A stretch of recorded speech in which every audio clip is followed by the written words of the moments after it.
வேறு போல் இருக்கும் நமது பள்ளியின் தலைமை ஆசிரியர் அவர்களுக்கும், அதில் கிளைகளாக இருக்கும் ஆசிரியர் பெருமக்களுக்கும், அதில் இலைகளாக இருக்கும் மாணவ மாணவியருக்கும் என்னுடைய முத்தான வணக்கங்களை கொத்தாக தெரிவித்துக் கொள்கின்றேன்.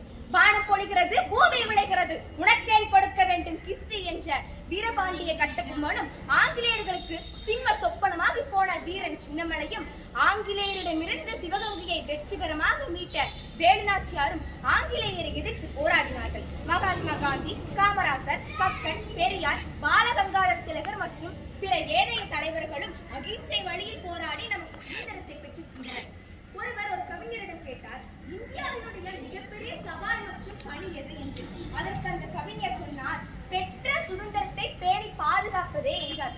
எனவே நாம் பெற்ற சுதந்திரத்தை எவ்வாறு பேணி பாதுகாக்கலாம் என்ற தலைப்பில் திருத்துளிகள் உங்கள் முன்னே உரையாட வந்துள்ளேன். கெடுப்பதும் கெட்டார்க்கு சார்வாய் மற்றாங்கே, எடுப்பதும் எல்லாம் மழை என்றார் வள்ளுவர். இதனுடைய பொருள், மழை பொழிது ஒருவனை செல்வம் உடையவனாக மாற்றுவதும் மழைதான்.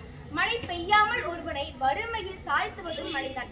மண்ணும் மனிதர்களும் வாழ்வதும் நீரால், காடுகளும் கவிமலர்களும் செழிப்பதும் நீரால், நிற்பதும் நகர்வதும் நிலைத்திருப்பதும் நீரால், பாலைகளும் சோலைகளும் பசுமையாவதும் நீரால், நாடும் வீடும் நடமுடன் வாழ்வதற்கு காரணமும் நீரே. ஆனால் அந்த நீரின் நிலைமையே இன்று தலைகீழாக மாறிவிட்டது. மனிதனின் பேராசையால் பூமி பந்து சூடாகி பக்கவாதத்தில் முடங்கி கிடக்கிறது பருவநிலை.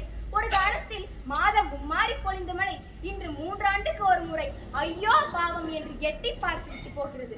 கிணற்றில் குதித்து ஆற்றிலே ஆட்டம் போட்ட கடைசி தலைமுறை நாம் தான் என்று முகநூலில் பதிவிடுவதோடு முடிந்து விட்டதா நமது கடமை?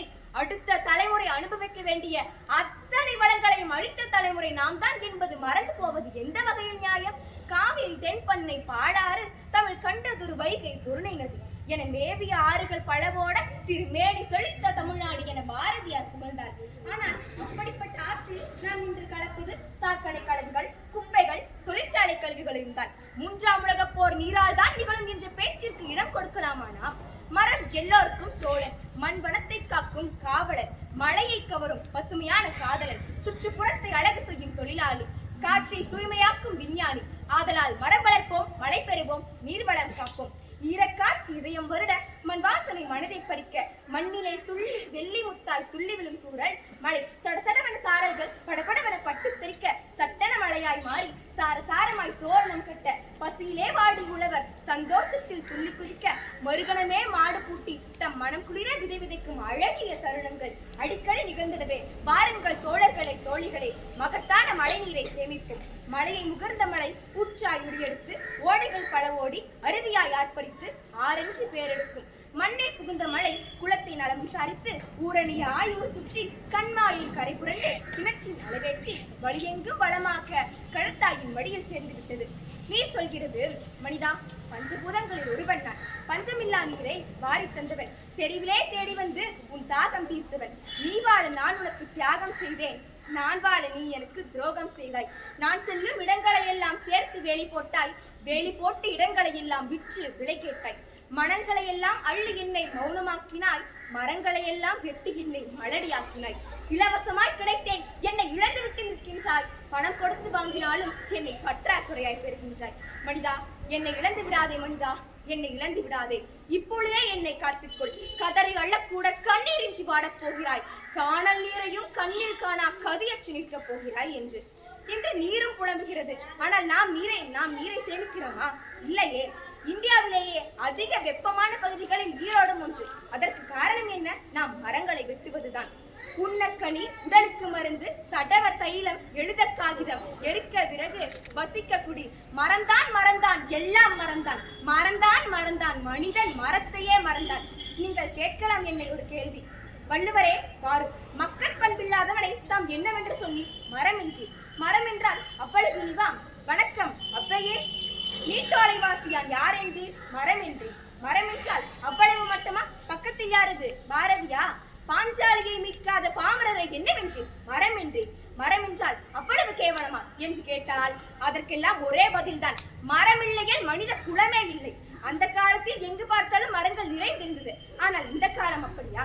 இல்லையே. அதனால் நம்முடைய சூழ்நிலைக்கு தகுந்தவாறு நாம் நம்மை மாற்றிக்கொள்ள வேண்டும்.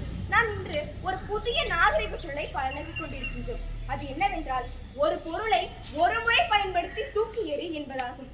குடிக்கிற தண்ணீர் புட்டி, எழுதுகிற பேனா, பழுதுபட்ட மடிக்கணினி, செல்லிடப்பேசி போன்றவற்றை ஒரு முறை பயன்படுத்தி தூக்கி எறி என்ற வழக்கத்தின்படி நாம் தூக்கி எறிந்தால் மின்சாதன குப்பைகள் மழை என குவிந்து விட்டன. பழுதுபட்டால் சரி செய்து மீண்டும் பயன்படுத்துவோம். இது கடந்த நூற்றாண்டு வரை நிலைத்திருந்தது. இந்த ஒரு முறை பயன்படுத்தி தூக்கி எறி என்ற வழக்கம் எதுவரை தெரியுமா தொடர்கிறது? பெற்றெடுத்து வளர்த்த தாய் தந்தையரையும் கூட பயன்படுத்திவிட்டு முதியோர் இல்லத்தில் தூக்கி எறி. இதுவரைக்கும் அது நடைமுறையில் உள்ளது. புற்றுநோயின் தலைநகரமாக ஈரோடு திகழ்கிறது. அதற்கு காரணம் என்ன? துரித உணவுகளை உண்பது, போதைப் பொருளுக்கு அடிமையாவது. நாம் புற்றுநோயிடமிருந்து தப்பிக்க வேண்டும் என்றால் இவற்றையெல்லாம் பயன்படுத்தக்கூடாது. முயலும் வெல்லும், ஆமையும் வெல்லும். ஆனால் முயலாமை என்றுமே வெல்லாது. மரங்களை வெட்டக்கூடாது, மரங்களை நட வேண்டும், மழை நீரை சேமிக்க வேண்டும், மஞ்சள் பைகளை பயன்படுத்த வேண்டும். நாம் சொன்னால் மட்டும் போதாது, அதை நடைமுறைப்படுத்த வேண்டும். துக்கு கயிற்றை முத்தமிட்ட பகத்சிங், அகிம்சை ஆயுதமேந்திய காந்தி, மூச்சை விட்டால் கொடியை விட்டாத திருப்பூர் குமரன், இவர்களால் தான் அகன்றது அள்ளி நரித்தல், வென்றது நம் பாரதம். இளமையில் கிடைத்த சுதந்திரத்தை இனமொழி கடந்து நேசிப்போம். நம் சுதந்திர காட்சியை சுவாசிப்போம். நன்றி.